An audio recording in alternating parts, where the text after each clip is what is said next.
I get it. Marketing is becoming harder. New privacy features are making it tougher to target individual customers. The cost of paid social is skyrocketing, and it feels like you need an editorial team just to create enough content to break through the clutter. That's where Impact's partnership automation technology can help you connect with other brands, affiliates, influencers, and content creators on a performance basis to help you grow revenue, delight customers, and reach new audiences. Visit impact.com/growth to learn more, or jump back over to episode 81, where we hear how Booktopia is driving 219% growth through the power of partnerships with Impact. Welcome to The Checkout. We catch up with previous Add to Cart guests and ask them 5 quick questions to get to know them better and leave you with a little extra inspiration to get through your Friday. Here's your host, Bushy. Today's checkout features Karen Lawson, CEO of Nontre. Karen is an award-winning business executive and leader in the digital technology and startup industry. She launched and led Peloton Australia in the middle of the pandemic, and prior to that was the MD of Spotify Australia and New Zealand. Karen, thank you so much for joining us on the checkout. We had a great conversation around everything innovation, curiosity, product joy at your time at Spotify, Peloton, and now at sustainable household and cleaning products, Nontre. But we're here to learn a little bit more about you. So I've got 5 quick questions for you.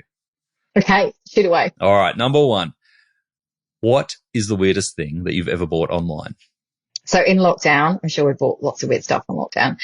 Also, my side hustle is a food and travel journalist. So like everyone, I went down the rabbit hole of sourdough, and I actually bought a mother dough from one of the chefs at Peloton in the Opera House, which is something like 40 or 50 years old. And so it arrived on my doorstep in a sachet, and I revived the mother dough. So, and it's now living today, and I bake from it every couple of days. Love it. Holy moly. And I know. Is it noticeably different in taste? Well, everyone says the older the sourdough, the more complex the taste. So mine's called Madonna. Yeah. So when you have a sourdough starter, you have to name it. And because I was like a virgin baking bread. So there you go. I thought it was more like a prayer. You were just praying that it turned out. Oh my God. I'm going to use that next time. Both of those. As a travel journalist, I know you're on holidays at the moment, but is there any spot in Australia that you're like, oh, this is the hidden gem that people should be checking out? Where I am right now, I absolutely love it because the tunnel was just opened up in the city. So to get down south to kind of the Wollongong area even further is now probably 15 minutes quicker. So we're in an area just north of Wollongong. It's kind of near Thoreau. It's called Belai, and it's phenomenal. It's got beautiful beaches, dog beaches if you've got pups, which most Australians now do because of COVID. And it's got fantastic breweries, got cocktail bars, great eateries. We've just been having a blast and just so many lovely people. It just feels really, really homely. So yeah, I just have to say thank you to Sandon Beach Cottage. We're having a blast and we've got to leave today. So it's really sad, but we've had a great time. Well, you've got it on my list. So thank you for that. All right. Number 2, who is your favorite retailer? Oof. Do you know what? I really like Pet Circle. Probably not the easiest user interface, but I love it because the customer service team are magical. And whenever you get an email from them, most of them have got dogs too, and they often will talk about their dogs and what their dog's like. So it's not talking to a robot. You're actually talking to a warm human being with family and pups and 4-legged friends in their environment. And if anything goes wrong with your delivery, no questions asked, super fast, it arrives the next day, or don't worry about it, here's a replacement. There's no quibbles. The trust they've built in me, even though their auto delivery UX is really painful, I'd stay with it, but I just love the team there. I think they're phenomenal. That's amazing to hear because I'm interviewing John, who's their CMO at the Mumbrella Retail Marketing Summit in 2 weeks' time. Yeah. Oh, tell John, thank you. I will. I'll pass on your feedback about the UX as well. Yeah, thanks. All right. Number 3, which e-commerce practice do you wish was history? Oh my God, the one that drives me nuts. Actually, it's probably worse for apps than it is for websites. But when you can't actually see the product, that you go to the front page and it's kind of all blurred out and it's like, put your email address in and your name. Absolutely not. No. Stop it. Give me something first. Yeah, I really, really hate that. And the other thing I hate is, we love you. Please do this questionnaire. Why? For the love of God, please just like enter me into a competition to win, I don't know, a sack of potatoes.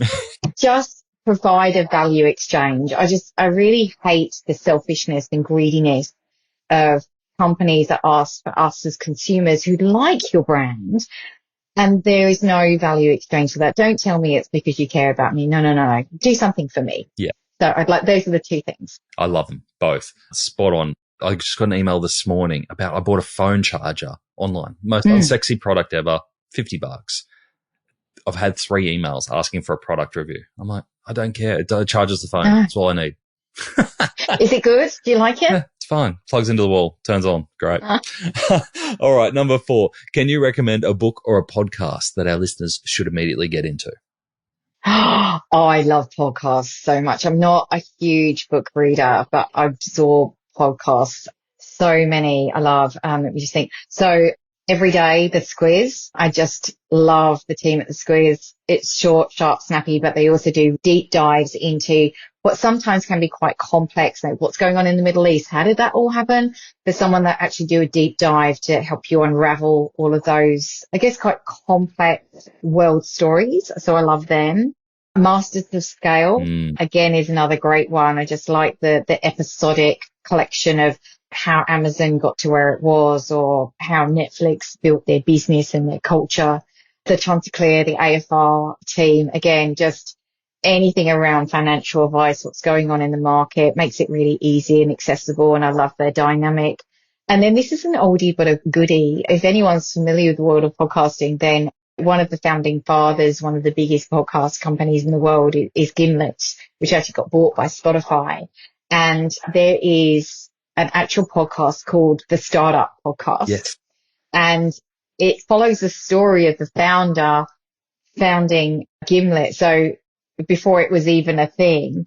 And it's hilarious because it's a fly on the wall documentary of him trying to raise money. And there's some just like stomach churning, embarrassing, like just, oh my God, he goes to some of the best Silicon brains and capital investors in that area. And his pitches are just terrible. And he's talking to his wife about the name and she's just like, what? That's awful. And just this raw and honest. It's just, I loved it. It was so authentic. And he moves the story on into kind of delving into other kind of startup stories. But that very, very first one about how they started the business is just so engaging and heartwarming. And I got to meet him in person when I was in New York, which was great. Yeah. And it would be remiss of me not to ask, as a humble podcaster and your time as leading Spotify here in Australia, do you have any inside word on how to make your podcast appear in Spotify for more listeners? I think you've just got to make them vocal. Look,